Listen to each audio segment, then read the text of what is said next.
Alright guys, so I just got this black interlocking deck tile and you can see how nice this is. This is actually made with real acacia wood, and the back also has really nice drainage for like water and everything, but it's a high density plastic on the bottom, just interlocks. But we are going to lay this out on the floor here because I'm experimenting with deck tiles and I want to see what this is going to look like. I got about 54 of these, so let's lay that out and check it out. Alright guys, we just finished this up. I'm actually in my house. I have orangish floors, but I love the way the black contrasts with these colors, especially with the stone going all the way up on my wall. I think it looks fantastic. But guys, this took me like 3 minutes to set all this up. Literally, a child can do this. It's that easy. You could literally do it with one hand because these pieces lay together so nicely. It is really nice to walk on. It feels great. Doesn't really like make any noise or creak. It kind of stays in the spot that you put it really nicely. And I was also thinking I could actually put this in my grass, like down here, and create an outdoor patio setup in the grass if I actually wanted to. But I do like how it sits here. This covered about half of my actual deck and I have 4 pieces left over. I just didn't put those on because it was a complete straight line. Now let's take a closer look at what this has to offer. So you can see how thick this is and how these pieces of wood are not thin whatsoever. They're really nice. The stain on here is beautiful. There's so many different options that you can do. Obviously I picked black because that's just my aesthetic and it kind of just goes with the fireplace anyway, so I thought that looked really good. Now the way that these go on is super easy, and like I said, you can do it with one hand. You can see the holes right down in the bottom, but let me see if I can get a camera angle here. So that was it. I just laid it in there and that section just started off. Let's grab another one,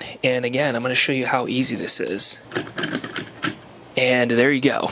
I'm using my left hand, I'm right-handed, so it's that easy to just pick them up and just set them in place. What I've noticed that's actually really cool is kind of hard to explain this, but so you can actually you don't actually have to follow a straight line with these because there is a little bit of give in the circles and the studs that go through those circles. So what I mean by that is you can actually curve this and arch the actual wood to fit the space that you're trying to. It doesn't have to be a straight line. You can definitely arch it a little bit. So if you're worried about that, that'll probably work out just fine. But I have to say guys, 100% acacia wood for a great price. These are absolutely amazing. It just changed the look of your outdoor space. Great for a patio, outside, poolside, your grass. It's just all around really, really nice. I highly recommend this. Add this to your cart. You won't regret it. Thanks for watching, and I'll see you guys in the next video.